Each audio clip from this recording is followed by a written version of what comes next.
Hello, my friends, and welcome to Talk to Me Tuesday for Tuesday, December 10th, 2024. This is Jennifer.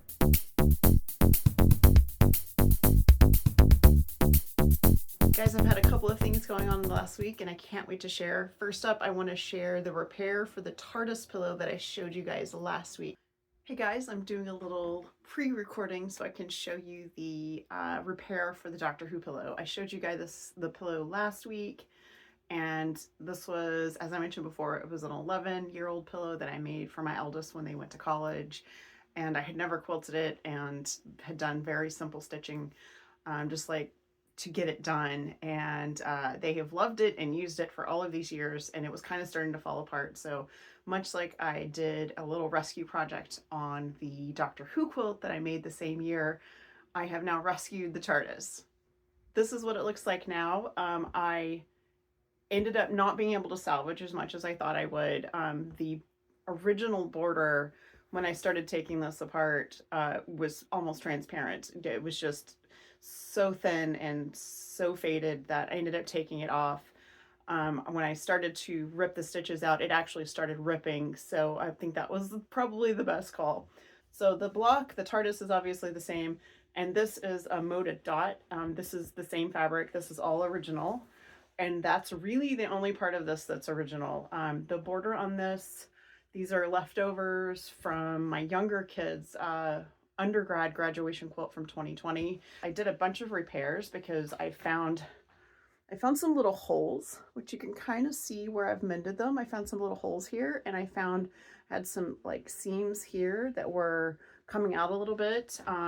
So I did some repairs. I did some fray blocker on the inside, and then I did a piece of fabric using steam-a-seam and a piece of fabric that coordinates with this. I put that on the back just to stabilize it.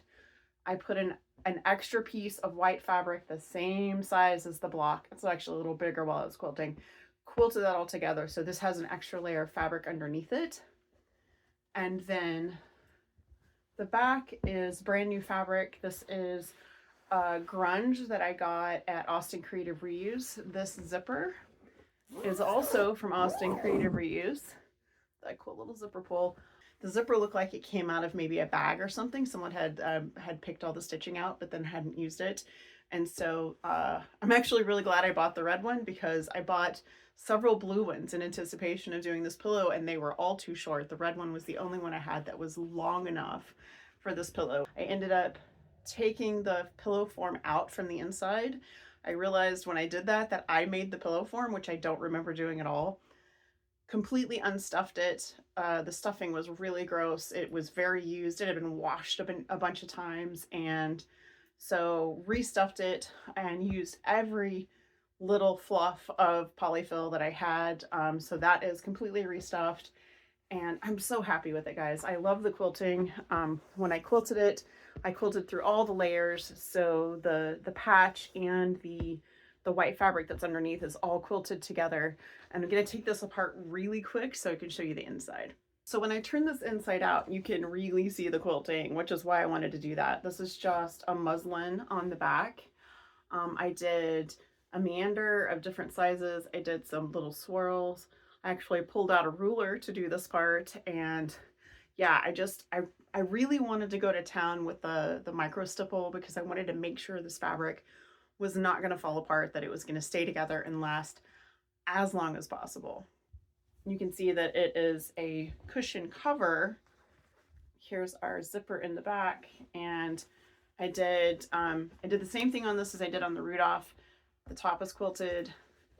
This is a separate back. I put the zipper in first, obviously. Added this, basted this on as a single piece, and then I bound the whole thing just like any other quilt. And this is doing the binding like this is a newer technique for me, and I love it. I love doing it this way. I love the way it shows off the actual quilt that is on the front of the cushion. So I did return that to my eldest actually on Sunday, and as they said, that's quite a glow up. They were very happy. You may be wondering why I'm sitting on this side of the room, and that is because I have a little pre-Christmas gift for myself. When Jules was here and we went to Houston for the International Quilt Festival, we looked at a lot of sewing machines and we talked about a lot of sewing machines, especially about having a zigzag machine. And I do have a Janome that's probably 8 or 9 years old at this point. That is a basic computerized zigzag machine. I almost never use it because I am really hard on my machines. I sew really fast. I use them all the time. And I have found that, I mean, I actually threw the timing out on that little machine making masks on it in 2020. So I haven't used it a lot since then. It does make a mean buttonhole. But aside from that, it kind of stays put away. And I wanted a machine I could have out all the time. And I started thinking about what that would be, what that would look like. And, you know, I sew on my Juki most of the time, which is a straight stitch. It goes 1,000 stitches a minute. I love it. It's fast. It can sew through pretty much anything. But sometimes you need a zigzag stitch, or sometimes you need a decorative stitch. And what I really wanted was a vintage machine. And this one is, if I am not completely misremembering, the machine that my grandmother had. And I've thought about this for years. I've actually been thinking about one of these machines for probably close to 30 years now. When I got my very first sewing machine, which was a gift, it was a $90 Brother that probably came from Walmart. It lasted about 2 years before I literally melted the gears. And anyway, when that happened, I really wanted one of these machines, but I had no idea how to go about getting it because it was early days internet. It would have never even occurred to me to look for one online. So anyway, the very long story made a little bit shorter. I'm going to show you what I got. This is a Singer 401A. It was made in 1956. It is entirely metal. It does have, I think the lid might be melamine. Everything else is metal. And I've already updated the bulb. It has an LED bulb in it now. But this machine has all gears. There are no belts, and it sews like a dream. I bought it from shopgoodwill.com. I actually got 2 different auctions, and I spent less than $100. I got some sewing machine parts, and I got this sewing machine. And I want to show you this. These are all the stitches that it has. I'm going to put a little close up in here. But it also takes cams. It takes the top hat cam where you can add more stitches. So it has everything I want already, but then it has some more things too. It was quite filthy when I got it, so I took it apart and I cleaned out the inside. I cleaned underneath. I've re-oiled and greased everything, and now it is running like a champ. The only thing wrong with it, and this actually happened in transit, Goodwill does not guarantee or do returns for at least the store that I bought this from didn't. And they did not pack this well. It is a miracle that the spool pin did not break, because there was a little punched up spot on the box where the spool pin was, and there was one where the adjuster for the height adjuster for the foot was, and the height adjuster actually got bent. So it's just this little piece here. It is replaceable. I've found a couple online, but it works fine right now. And I rarely, if ever, adjust the height on my sewing machine foot. Very rarely, occasionally, very rarely. But I will get this fixed. That's something I'm going to deal with next year. But everything else about it is working great. I have everything I need for this machine except a couple of cams. Everything it came with, everything you could buy for it except a couple of cams, just from shopgoodwill.com. So I feel very fortunate for that. I even have the manual. I also have a PDF version, which I will probably use more than this, just because I don't want to risk damaging this any more than it already is. I have one other project in the works, but it's not finished yet. It's very close to finished, it's just not finished yet. And it is another version of this little tree right here. This is a freestanding lace embroidered tree from OESD that I made in 2020. And I actually made this on my Brother PE 770. The hoop was not big enough for this project, so I shrank this entire thing down, I think probably 15 or 20%. It's been 4 years, I don't really remember.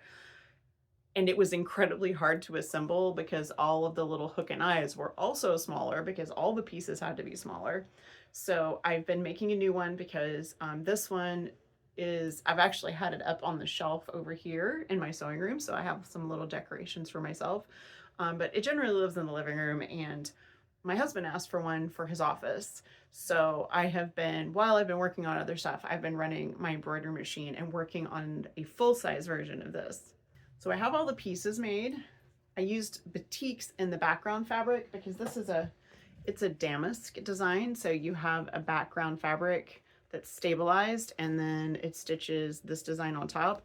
And then this is lace. So this is actually just thread front and back. Just to give you an idea, the difference in scale, this is the original size. I made the topper in metallic, and this is the first one I made. So that is how much smaller the first tree is from the full-size version. So I will get that assembled and show it to you next week. I might even do a little assembly video because I really enjoy doing that and just throwing it up on the channel. If you want to see any of my other assembly videos, just standalone for some of the other ornaments I've made, you can find those in my shorts on YouTube. Last, but very, very important, the fundraiser sale for Jules's daughter to help her with her funding for studying abroad next year. She's been accepted into her program, so she needs lots of funding to travel abroad and study abroad for a semester. And that is live. The fundraiser is live. There are currently 3 quilts. There are 2 Southwest Sonoma stars that Jules made. There's one with a light background, one with the blue background, like the one you saw that I made, and the one that I made that I showed you guys last week is also there. So mine is Southwest Sonoma star number 2. All 3 quilts are currently listed at $70.99, which is just the cost of the materials. That does not include labor. It does not include quilting.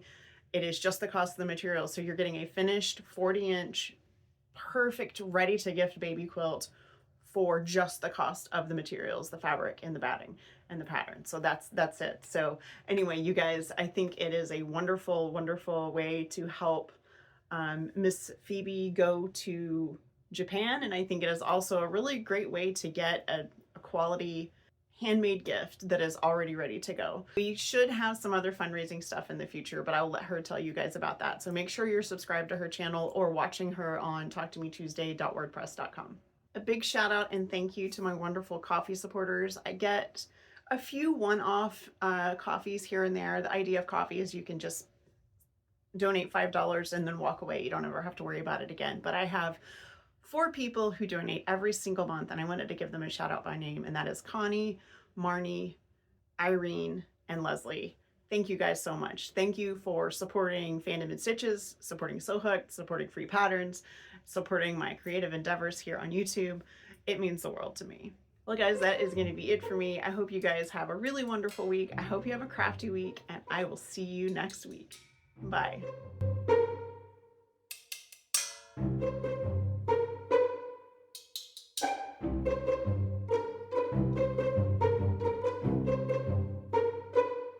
Thank you.